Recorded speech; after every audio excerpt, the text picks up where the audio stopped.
m'appelle Hélène et je vais vous raconter tout ce qui a mené à ma conversion. Mes parents sont nés dans une famille, chacun dans une famille anti-religieuse. Du côté de ma mère, des républicains espagnols, c'était parce que l'Église avait été complice de l'oppression. Du côté de mon père, c'est parce que la religion avait été un motif de persécution. Mais moi, à partir de mes 5 ans, j'ai eu la foi.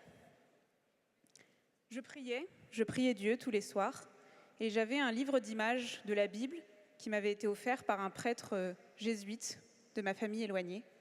Et j'ai même essayé d'aller au catéchisme. Mais je ne m'y suis pas sentie nourrie, parce qu'on faisait surtout des coloriages. Alors, à l'adolescence, cette foi s'est peu à peu endormie. Elle est revenue un petit peu du côté intellectuel, un intérêt au lycée, avec des discussions avec un ami musulman. Et puis, pendant mes études, je suis allée à quelques messes avec des amis chrétiens. Mais c'est vraiment pendant mon année de service civique, chez Espérance Banlieue, que tout a basculé. J'avais fait quelques stages avant, en entreprise, mais là, j'ai eu vraiment l'impression de passer d'une sorte de film intellectuel en noir et blanc à un dessin animé en couleur.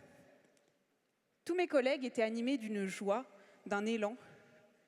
Et c'était la première fois, en fait, que je voyais des gens qui mettaient leur foi en acte. Alors, j'ai commencé à lire les évangiles, j'ai posé des questions autour de moi, et puis j'ai senti que j'essayais de comprendre. J'étais attirée par cette figure de Jésus, par ses enseignements, mais je n'arrivais pas vraiment à la réconcilier avec le Dieu grand que j'avais toujours connu. Mais je sentais quand même que l'Esprit Saint travaillait en moi petit à petit. Un jour, je suis allée à une messe à laquelle j'ai quasiment rien compris. Mais j'ai quand même été touchée par la liturgie. Et en sortant, je me suis dit que j'allais peut-être pas tout comprendre, mais que je voulais quand même essayer d'avancer. J'ai demandé le baptême, je l'ai reçu en 2020, pendant le Covid. Et après avoir reçu de mes collègues leurs témoignages, j'ai eu l'occasion de témoigner à mon tour. J'étais confinée avec 2 amis qui étaient d'une famille chrétienne, mais qui s'étaient éloignés de la foi. Et c'est moi qui les ai entraînés cette fois-ci à lire la Bible, à prier ensemble, etc. Et j'ai eu l'occasion aussi de témoigner quand j'ai rencontré Mehdi, qui est maintenant mon mari, sur une application de rencontre. Lui, il était en questionnement. Il cherchait. Et je lui ai dit d'aller voir un vendredi saint, je lui ai dit d'aller voir un chemin de croix, un peu plutôt pour le folklore. Et ça l'a beaucoup touché, en fait. Mais je le laisse raconter son histoire.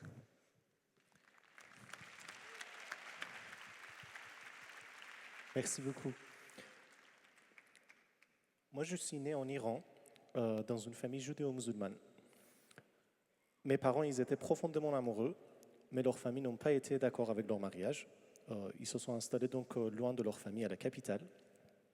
Et moi, je suis né dans cet amour sincère et profond.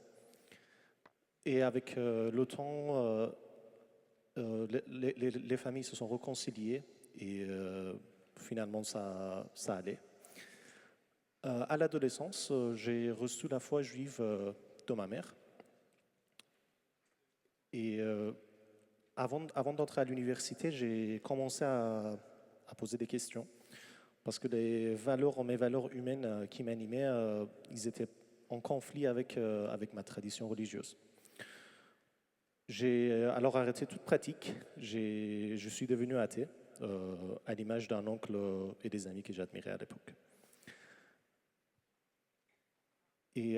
Mais vivre sans foi dans un monde vaste et froid, pour moi, c'était difficile. Donc, j'ai fait un retour, cette fois-ci, vers la foi de mon père, l'islam. Mais le conflit de valeurs était toujours là. Et j'ai, en plus, cette foi été instrumentalisée dans le contexte de région. Donc, j'ai pris à nouveau mes distances, mais cette fois-ci dans une posture plus mûre et plus réfléchie. J'étais agnostique et j'étais en paix. Puis, en faisant mes études à l'étranger, je suis arrivé à Paris pour le travail. J'étais nouveau dans la ville, je connaissais personne, donc j'ai commencé à faire du bénévolat, à la fois pour faire du bien autour de moi, mais aussi pour rencontrer des gens sympas. Et comme par hasard, beaucoup de gens que je rencontrais, ils étaient des catholiques. Des gens avec leur manière ouverte, généreuse, joyeuse, sans calcul. Et ça a commencé à me toucher, je commençais à me poser des questions. Et c'était vers ce temps-là où j'ai rencontré maintenant ma femme, mon amour Hélène. Et je la trouvais aussi...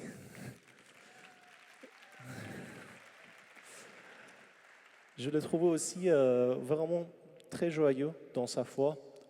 Elle parlait de sa foi avec une simplicité, sans jamais vouloir vraiment me convaincre, mais toujours prête à répondre à mes questions, même les questions les plus bêtes, les plus étranges. Et j'ai commencé aussi à me poser des questions. J'ai commencé à faire des rêves, des appels à avancer, à me tourner vers la lumière. Et un jour, sur la suggestion d'Hélène et par curiosité, je suis allé voir le chemin de croix près de l'église de la Trinité à Paris. Et ce que j'ai vu vraiment, comme on a entendu dans l'homélie, cette unité de gens toutes diverses qui étaient là, unis dans un esprit, dans l'Esprit Saint, ça m'a vraiment, vraiment bouleversé.